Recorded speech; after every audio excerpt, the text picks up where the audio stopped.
आजच्या भागामध्ये आपण पाहणार आहात SSC परीक्षा मार्च 2020ची मराठीची इंग्रजी माध्यमासाठी असलेल्या विषयाची प्रश्नपत्रिका आणि त्याची संपूर्ण उत्तरपत्रिका। विद्यार्थी मित्रांनो, तुम्ही ह्या चॅनलला नवीन असाल तर सबस्क्राईब करा, म्हणजे येथून पुढचे व्हिडिओ आपल्यासाठी उपलब्ध होतील।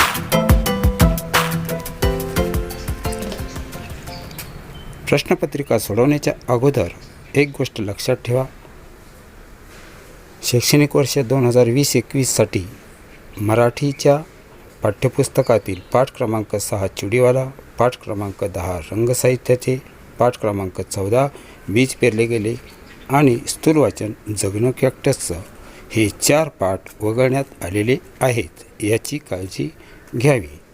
आता पाहूया प्रश्नपत्रिका। पत्रिकेसाठी असलेल्या सर्व सूचना वाचन करा। त्यानंतर आता आपण पाहूया विभाग 1 गद्य। प्रश्न पहिला अ, उतार्याच्या आधारे सूचनेनुसार कृती करा। त्यामध्ये पहिला प्रश्न आहे कोण ते लिहा।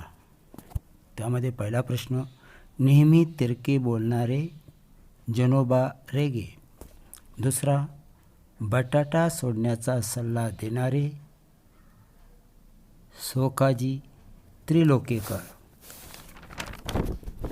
त्यानंतर आपण पाहूया पुढील कृती 2। कृती 2 मध्ये कृती पूर्ण करा असा प्रश्न आहे। प्रश्न आहे उतार्यावर आधारित पंतांची आस्था वाढवू लागलेले शब्द। उत्तर, प्रोटीनयुक्त पदार्थ, चरबीयुक्त द्रव्य। त्यानंतर याच प्रश्नामध्ये तिसरी कृती विचारलेली आहे, पंतांना उपासाबाबत मिळालेल्या विविध सल्ल्यांचे वर्णन तुमच्या शब्दात लिहा। या ठिकाणी विद्यार्थ्यांनी स्वतःच्या भाषेत उत्तर लिहिणे अपेक्षित आहे। त्यानंतर त्यामध्ये हा जो प्रश्न आहे तो पहा, उतार्याच्या आधारे सूचनेनुसार कृती करा। त्यामध्ये पहिला का ते लिहा। यामध्ये दुसरी कृती आपण सोडवत आहे। गद्य विभागामध्ये 2 कृती असतात, पहिली कृती सोडून झाली, आता दुसरी कृती आपण पाहत आहे। त्यामध्ये पहिला प्रश्न जो आहे तो आपण पाहत। त्यामध्ये पहिला प्रश्न का ते लिहा मध्ये 1, डॉक्टर माशेलकर यांना माशेल हे गाव सोडावे लागले कारण वयाच्या 6व्या वर्षी वडील वारले, त्यामुळे त्यांना उदरनिर्वाहासाठी गाव सोडावे लागले। दुसरा प्रश्न आहे, शाळेत कसा जाऊ असा प्रश्न डॉक्टर माशेलकर यांच्या पुढे उभा राहिला कारण कोणतीच फी भरणे शक्य नव्हते। विद्यार्थी मित्र हो, मी इथे उत्तरे लिहून दाखवलेली आहेत आणि या ठिकाणी अधोरेखनही करून दाखवलेलं आहे। त्यानंतर पुढची कृती जी आहे 2, आकृती पूर्ण करा। डॉक्टर माशेलकर यांच्या माशेल गावातील आठवणी। पहिली आठवण एका मैदानावर खेळल्याच्या। दुसरी आठवण आहे पिंपळ कट्ट्यावर बसून निवांतपणा अनुभवल्याचा। त्यानंतर तिसरी कृती विचारली आहे स्वमत। शालेय विद्यार्थ्यांच्या भूमिकेतील डॉक्टर माशेलकर यांचे तुम्हाला जाणवलेले गुणविशेष सुधारण लिहा। या ठिकाणी तुम्ही स्वतःच्या भाषेत उत्तर लिहावे। त्यानंतर ई प्रश्न पाहूया, उतार्याच्या आधारे सूचनेनुसार कृती करा। त्यामध्ये पहिला प्रश्न आहे जोड्या जुळवा। सूर्य, प्रकाश, मेघ, पाणी, शेतकरी, धान्य, विणकर, वस्त्र। यानंतर दुसरी कृती आहे एका शब्दात उत्तरे लिहा। त्यामध्ये पहिला प्रश्न, आपल्या विकासासाठी आवश्यक असलेला संयम। पॅरेग्राफमध्ये अधोरेखन केलेली उत्तरे आहेत, त्याचा आधार घ्या। दुसरा प्रश्न आहे आपले पोषण करणारी सृष्टी। आता पाहूया विभाग 2 पद्य। त्यामध्ये एक कृती असते, ती कृती आपण पाहूया. प्रश्न दुसरा अ. कवितेच्या आधारे सूचनेनुसार कृती करा. त्यामध्ये पहिला प्रश्न विचारला आहे, खालील चौकटी पूर्ण करा. या ठिकाणी तुम्हाला एक कविता जी दिलेली आहे त्या कवितेचं वाचन करा, चौकटी पूर्ण करा. मुळावर पहिला प्रश्न, मुळावर घाव घातले तरी मुकाट सहन करणारे झाड. अलगद उतरणारे थेंब, दवाचे थेंब.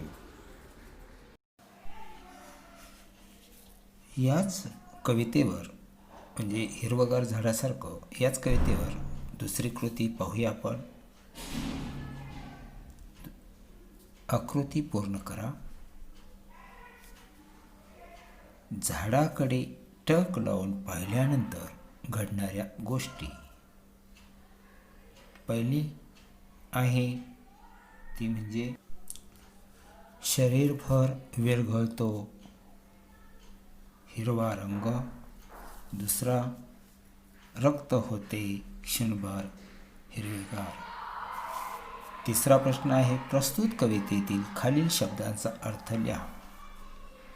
मुकाट शब्दासाठी शांत, मुसाफिर शब्दाचा अर्थ आहे प्रवासी, संथ शब्दाचा अर्थ आहे हळू, मौनव्रत शब्दाचा अर्थ आहे शांत किंवा गप्प बसणे. यानंतर याच प्रश्नामधील चौथी कृती विचारलेली काव्य सौंदर्य. जगावं कसं तर हिरव्यागार झाडासारखं या ओळीतील अर्थ सौंदर्य स्पष्ट करा. हा तुम्ही स्वतः लिहा. त्यानंतर हा प्रश्न जो आहे, या प्रश्नामध्ये खालील दोन कवितांपैकी कोणत्याही एका कवितेसंबंधी दिलेल्या मुद्द्यांच्या आधारे कृती सोडवा. तुम्हाला 2 कविता दिलेल्या असतील आणि मुद्दे 5 दिलेले आहेत, तर आपण दोन्हीपैकी एक कविता निवडावी. या ठिकाणी आपण कविता निवडत आहोत, स्वप्न करू साकार. त्यामध्ये पहिल्या मुद्द्याला अनुसरून प्रस्तुत कवितेचे कवी किशोर पाठक. दुसरा मुद्दा, प्रस्तुत कवितेचा विषय जो आहे तो तुम्ही तिथे लिहा. देशाच्या उज्ज्वल भविष्यासाठी कृषी संस्कृती, श्रमप्रतिष्ठा, एकजूट, सामर्थ्य या मूल्यांचे महत्त्व कवीने स्वप्न करू साकार या कवितेत सांगितलेले आहे. त्यानंतर तिथे ओळी दिलेली आहेत की हजार आम्ही एकी बळकट, सर्वांचे हो एकच मनगट. यामधून भारतीयांची संकट काळातील एकजूट जी आहे ती तुम्ही स्वतःच्या भाषेत या ठिकाणी लिहा. म्हणजेच थोडक्यात कवितेचा ओळींचा अर्थ लिहा, सरळ अर्थ लिहायचा आहे त्या ठिकाणी. त्यानंतर प्रस्तुत कविता म्हणजे ही कविता तुम्हाला का आवडली किंवा का आवडली नाही हे तुम्ही स्वतःच्या भाषेत लिहू शकता. त्यानंतर 5वा मुद्दा आपल्याला आहे, प्रस्तुत शब्दांचा अर्थ लिहा. प्रस्तुत म्हणजे कवितेतील जे शब्द आहेत ते इथे दिलेले आहेत. 4 शब्द आहेत, प्रत्येकी अर्धा गुण. याप्रमाणे 2 गुणांसाठी असणारा हा शब्दांचा अर्थ पाहूया. पहिला शब्द विभव, वैभव, समृद्धी. दुसरा शब्द मंगल, पवित्र, पावन. तिसरा श्रम, याचा अर्थ आहे मेहनत, कष्ट. आणि चौथा शब्द आहे हस्त, हात, कर असल्या. त्याचबरोबर अंकेला मी दास तुझा याचेही आपण या ठिकाणी प्रस्तुत शब्दांचे अर्थ पाहूया. या अभंगातील काज शब्दाचा अर्थ आहे काम, सवे, लगेच, पाडस, हरणीचे पिलू, धेनू, गाय. त्यानंतर मित्र हो, विभाग 3 आहे आपला स्थूलवाचन. तिसरा प्रश्न त्यामध्ये आहे हा. विभाग 3 मधील प्रश्न पहा. खालीलपैकी कोणत्याही 2 कृती सोडवा. इथे 3 कृती तुम्हाला म्हणजे 3 प्रश्न दिलेले असतील. एकूण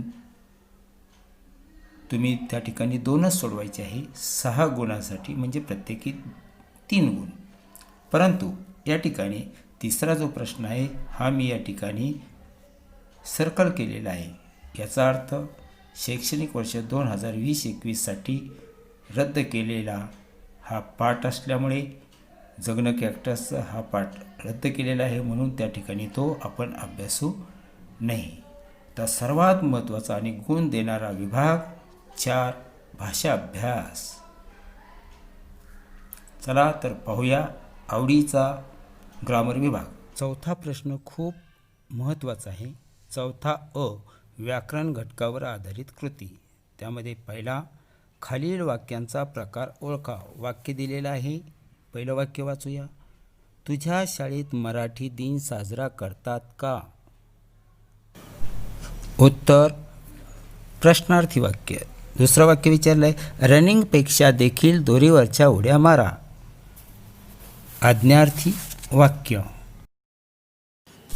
आता पाहू चौथा अ मधील दुसरा प्रश्न. कंसातील सूचनेनुसार वाक्य रूपांतर करा.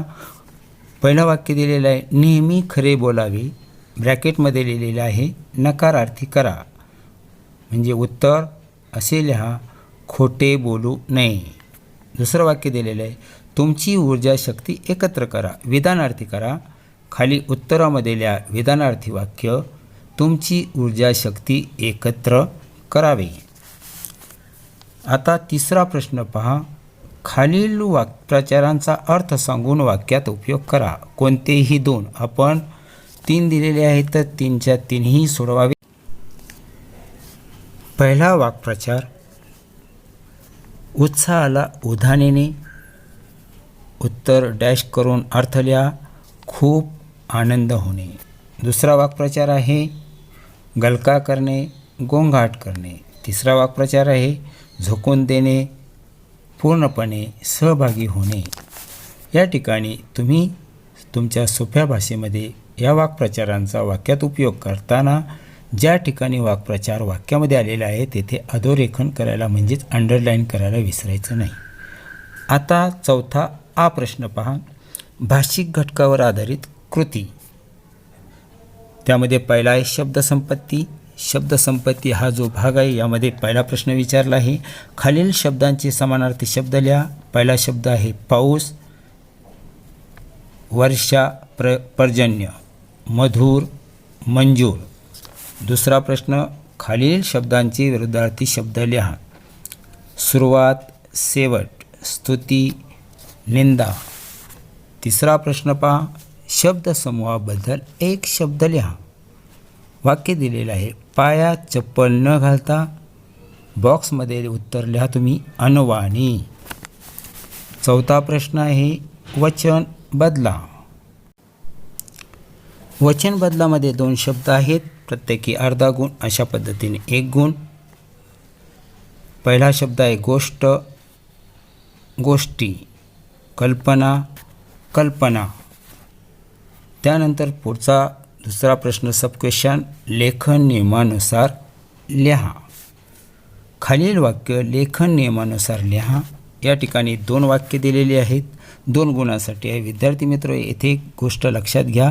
उत्तर लिहिल्यानंतर मूळ दिलेल्या वाक्यामध्ये 2 ठिकाणी स्पेलिंग म्हणजे कानामात्रा वेलांटी चुकीची असेल तर ती आपण शोधून त्या शब्दाच्या खाली अधोरेखन करायला विसरायचं नाही. वाक्यामध्ये फक्त करेक्शन केलेल्या शब्दांना अंडरलाईन करा. संपूर्ण वाक्य लिहा. पाहूया आता. पहिलं वाक्य, कविवर्य नारायण सुर्वे खूप सभा संमेलने गाजवत. विद्यार्थी मित्र, या ठिकाणी 2 शब्द अशुद्ध आहेत. कविवर्य, कवी शब्दामध्ये वला पहिली वेलांटी पाहिजे आणि खूप शब्दाला खला दुसरा उकार पाहिजे. त्यामुळे उत्तर लिहिताना कविवर्य नारायण सुर्वे खूप सभा संमेलने गाजवत हे उत्तर लिहिल्यानंतर कविवर्य शब्दाखाली आणि खूप शब्दाखाली अंडरलाईन करा. दुसरं वाक्य, तिने माझ्यासाठी प्रचंड कष्ट केले. तिनेमध्ये तला पहिली वेलांटी पाहिजे आणि प्रचंडमध्ये प्रवर अनुस्वार आहे, तो चवर असला पाहिजे. त्यामुळे वाक्य लिहा. उत्तर, तिने माझ्यासाठी प्रचंड कष्ट केले. तिने आणि प्रचंड या 2 शब्दाखाली अंडरलाईन करा. त्यानंतर इथे मी उत्तरामध्ये तुम्हाला अंडरलाईन करून दाखवलेलं आहे त्याप्रमाणे व्यवस्थित लेखन करा. आता पाहूया तिसरा प्रश्न, विरामचिन्हे. विरामचिन्हे म्हणजे दिलेल्या वाक्यामध्ये पूर्णविराम, स्वल्पविराम, अर्धविराम जी चिन्हे आहेत आपली 9 चिन्हे, त्यांचा योग्य वापर करायचा. पाहूया पहिलं वाक्य, अरे पण चिठ्ठी मराठीतून आहे. अरे शब्दानंतर उद्गारचिन्ह द्या. अरे पण चिठ्ठी मराठीतून आहे हे वाक्य दुहेरी अवतरण चिन्हात लिहा. त्यानंतर पाहू दुसरं वाक्य, काका हे शास्त्रीय सत्य आहे. या ठिकाणी काका हे शास्त्रीय सत्य आहे ह्या वाक्याला दुहेरी अवतरण चिन्ह दिलेले आहे. पण काका शब्दानंतर स्वल्पविराम द्या आणि आहे नंतर पूर्णविराम मीन्स फुल स्टॉप द्या. म्हणजे 2 चिन्हासाठी अर्धा एक गुण जो आहे तो आपल्याला सहज मिळेल. अशा पद्धतीने विरामचिन्हांचा प्रश्न पाहिल्यानंतर आता सर्वात पुढचा जो भाग आहे विभाग 5 तो आपण पाहत आहोत. विभाग 5 आहे उपयोजित लेखन. विभाग 5 मध्ये उपयोजित लेखनमध्ये 5 हा 6 गुणांसाठी असून यामध्ये पत्र किंवा सारांश लेखन या दोन्हीपैकी आपण एक निवडावे. त्यानंतर 5 मध्ये 2 कृती तुम्हाला सोडवायच्या आहेत. त्यामध्ये जाहिरात असेल, बातमी लेखन असेल आणि कथा लेखन. म्हणजे जाहिरात लेखन, बातमी लेखन आणि कथा लेखन यापैकी कोणत्याही 2 कृती तुम्ही सोडवायच्या आहेत. त्या ठिकाणी तुम्हाला 10 गुण आहेत 2 कृती सोडवण्यासाठी. अशा पद्धतीने मध्ये 1 कृती सोडवायची आहे, मध्ये 2 कृती सोडवायची आहे आणि मध्ये लेखन कौशल्य जो आहे तो आपण भाग पाहतो. यामध्ये 3 निबंध दिलेले आहेत. प्रसंग लेखन असेल, आत्मकथन असेल, वैचारिक. अशा पद्धतीने ह्या 3 निबंधापैकी आपण कोणताही एक निबंध निवडावा. निबंध लेखन करत असताना विशेष काळजी घ्यायची आहे. निबंधामध्ये 5चा परिच्छेद करा. सुरुवातीला शेवटी म्हणी, सुविचार, अलंकार येतील अशी काळजी घ्या आणि चांगले लेखन करा. भरपूर मार्क्स आपल्याला सहज प्राप्त होतील. तसेच निबंध लेखन करताना भरपूर विरामचिन्हांचा वापर करा जेणेकरून वाचनाला आणि त्या ठिकाणी दिसायला व्यवस्थित दिसेल. जिवंतपणा त्या निबंधामध्ये असला पाहिजे. अशा पद्धतीने लेखन करा. भरपूर मार्क्स मिळवण्याची हीच संधी आहे. आपला हा जो पेपर आहे इंग्रजी माध्यमासाठी असलेला हा मराठीचा जो पेपर आहे हा 80 गुणांसाठी लेखी आणि 20 गुणांसाठी तोंडी असे एकूण 100 गुणांसाठी असून सर्वांनी या व्हिडिओचा वापर करा आणि भरपूर सराव करा. चॅनल पाहिल्याबद्दल धन्यवाद.